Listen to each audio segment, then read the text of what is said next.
വെർത്തബിൾ സിനിമയാണ്. അടിപൊളി മേക്കിംഗ്, പ്രത്യേകിച്ച് പൃഥ്വിരാജിൻ്റെ ഡയറക്ഷൻ വെരി സൂപ്പർ. വളരെ മോഹൻലാൽ ഗംഭീരം. എല്ലാ മോഹൻലാൽ ആരാധകർക്കും ഭയങ്കര ഒരു ഇഷ്ടപ്പെടുന്ന ഒരു സിനിമയാണ്. ഇത്രയും ലാർജ് സ്കെയിലിൽ മലയാള സിനിമ എന്ന് പറയുമ്പോൾ അത് നമുക്കെല്ലാം അഭിമാനിക്കാൻ പറ്റുന്ന ഇതാണ്.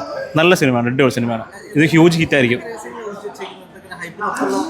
ഇനിയിപ്പം 3 വെയിറ്റിംഗ് ആണ്. അതാണ് മെയിൻ. വെച്ചാൽ ഇനി മോഹൻലാലിൻ്റെ സ്റ്റോറി ആയിരിക്കും, മോഹൻലാലിനെ കുറിച്ച് സംസാരിക്കുമായിരിക്കും അടുത്ത പടത്തിൽ വരാൻ പോകുന്നത്. അതായിരിക്കും മെയിനായിട്ട് വരാൻ. അപ്പം കുറേ രാജ്യങ്ങളിൽ,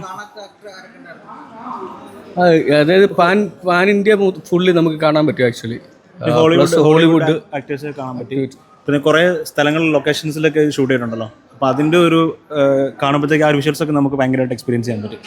നല്ല സിനിമയാണ്, നല്ല ഒരു ഹ്യൂജ് ഹിറ്റായിരിക്കും ഉറപ്പായിട്ടും.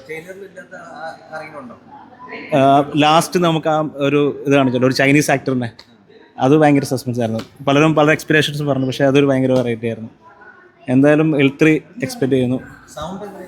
സൂപ്പറായിരുന്നു, ഹ്യൂജ് ഹിറ്റായിരിക്കും ഉറപ്പായിട്ടും.